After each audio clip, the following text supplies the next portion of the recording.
Spirit of America is a jet-powered race car. Craig Rehill drove it on the 500 miles an hour.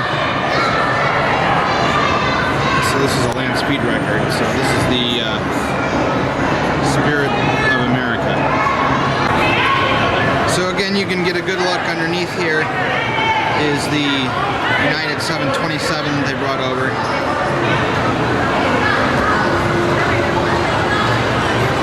Takes up a good chunk of this hull here. Here's the bottom part of the wing.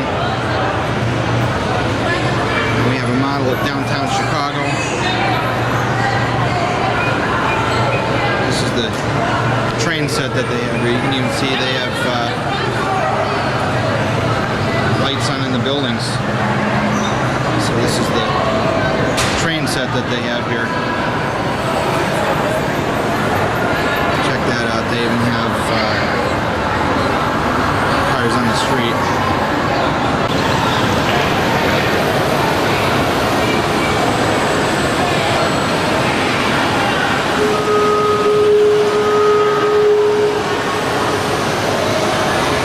That would be the coal mine exhibit on the other side of the highway. So we'll follow this train down here to this big bridge.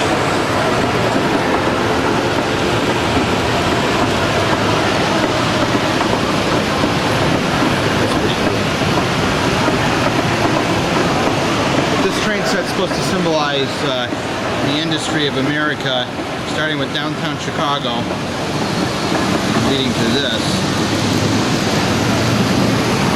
So right now we're in the Rocky Mountains.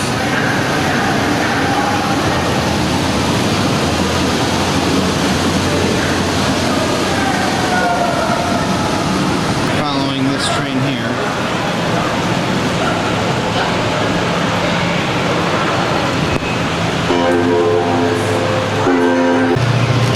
Check this out, they even have a blue line.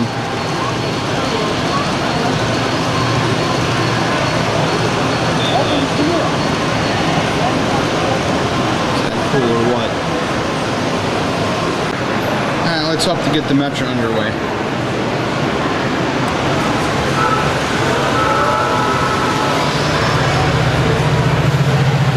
There he goes.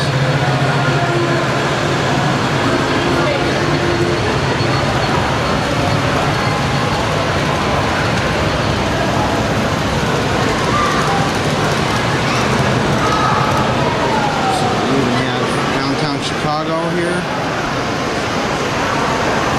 Obviously not every building, but you can just kind of go out there. I like this. This is really cool. Imagine how long it took to put something like this together.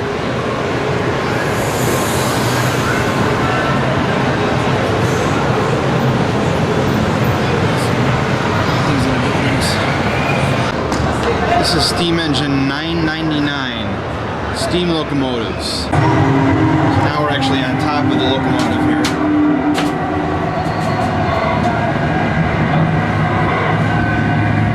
This coal bunker. So here we are in the cab of the 999. Fast steam engine of the Empire State Express, built to be the fastest engine on the New York Central and Hudson River Railroad. I'm Charlie Hogan, the engineer. On May 9th, 1893, I drove the train at 103 miles per hour. That was the first time any human had traveled at more than 100 miles per hour, ever. The whole nation was abuzz with excitement after this remarkable feat. Was this the best the 999 could do? I thought we could still coax some more out of this beauty. The next day, May 10th, 1893, the four cars of the train were packed with railroad officials and newspaper reporters, and everyone was clocking the time between mileposts using handheld stopwatches, just as in a track meet. Al, the fireman, fed coke. Alright, we are ready to take flight inside the United airplane. So let's go right in. Charlie India, descend 18, 4,000. 4,000, Charlie India. Chicago 70, we have 4,000 on the heading of 340. November 4373, Romeo, flighting 360, wing and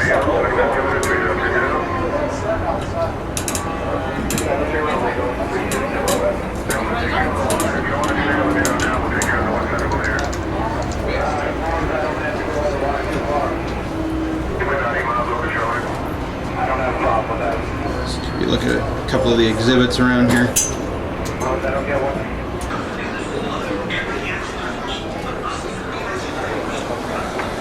It's the main cabin. You actually get quite a lot of leg room.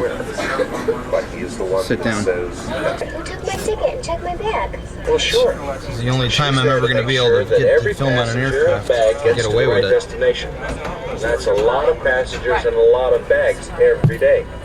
She took my bag and put it on the How much legroom I get down here? Cool. Now you're looking at an accurate representation of the Wright Flyer. This is the 1903, a replica of the 1903 Wright brother airplane, the first plane ever to fly. It was built by Wilbur and Orville Wright in Kitty Hawk, North Carolina, which we went to almost 20 years ago, actually. So that's the Wright Flyer. There.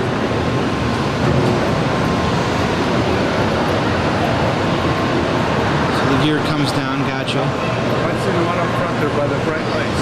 It's the nose gear.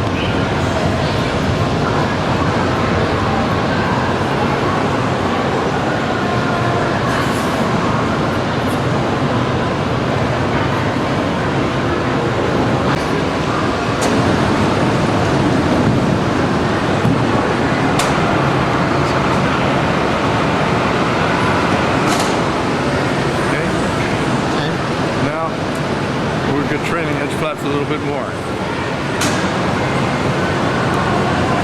Side one coming up.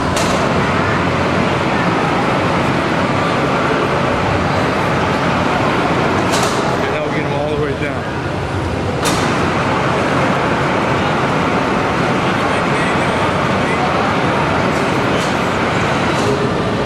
Okay, next thing you have, we should work the ailerons here. The little teeny spot that hasn't moved yet in this one out here. A little spot right here.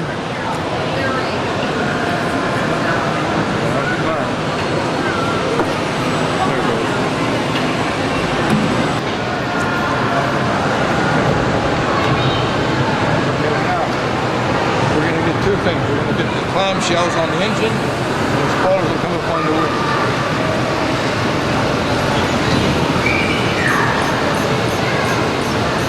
And there's the engine up there. In the back here, got it. Okay. That's it. We'll just clean it up.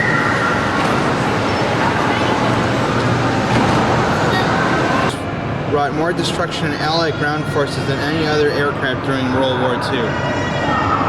So this is an actual German airplane. And if you look at the tail, that's a swastika. A lot of people do not like those images, and I don't blame them. But for history's sake, it's pretty damn cool. Alright, this is you. This is the more you move, the more they laugh.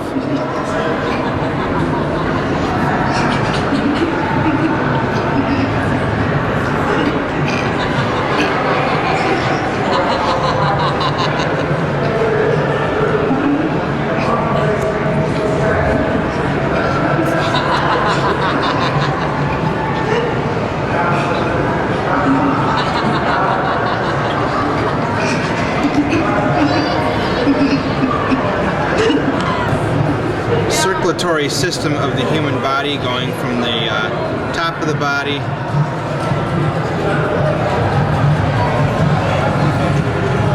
all the way down to your feet. Expanded body from the Body Worlds exhibit. They call them plastinets. Starting with the face, moving down to the internal organs. Digestive system, the bladder and excretory system, and going all the way down to your feet. Now we're going to take a look and see what it looks like inside of my veins. So I'm going to put my hand here. You can see my blood vessels. Move my hand a little bit there. I see some blood vessels on my fingers there. I really can't get any closer than that. This is the new heart exhibit that replaced the tall, giant 26-foot heart that you could walk through. It's an LCD screen. You can put your finger down here to get your heartbeat, and then this beats accordingly to your actual heartbeat.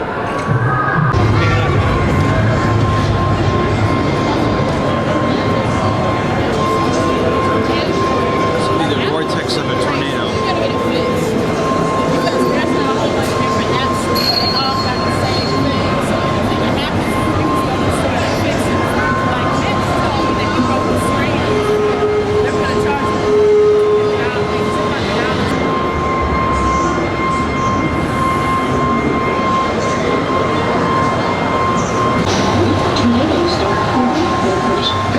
Making your own tornado. Many of us have been known to feel studying tornadoes by ourselves. During Vortex 2, we brought everyone together to try to answer the question, why should we sometimes produce tornadoes? The tower is actually does something in particular that radar coordinator.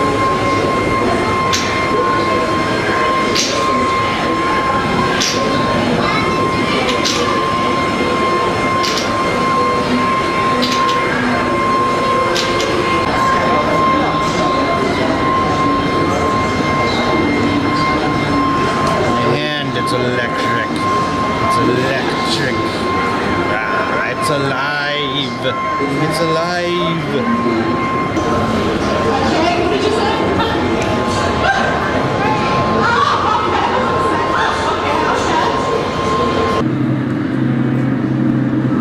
We even got a Nickelodeon here.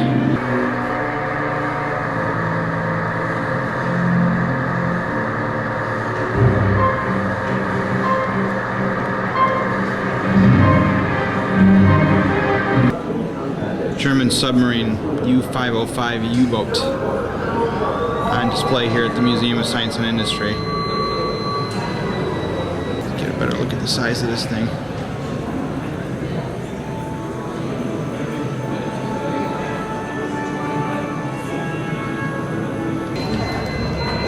Torpedo on the front of it.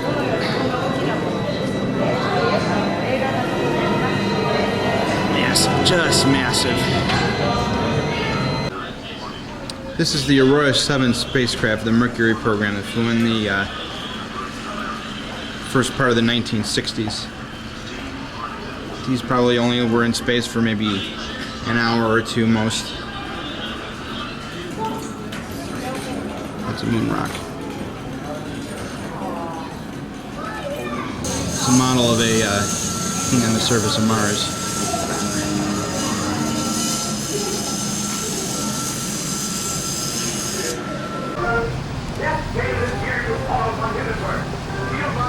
This train was fully restored by the museum back in 1997.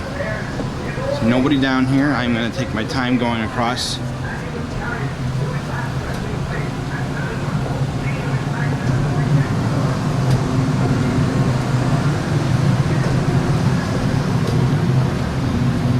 Of course, you can't really get into it.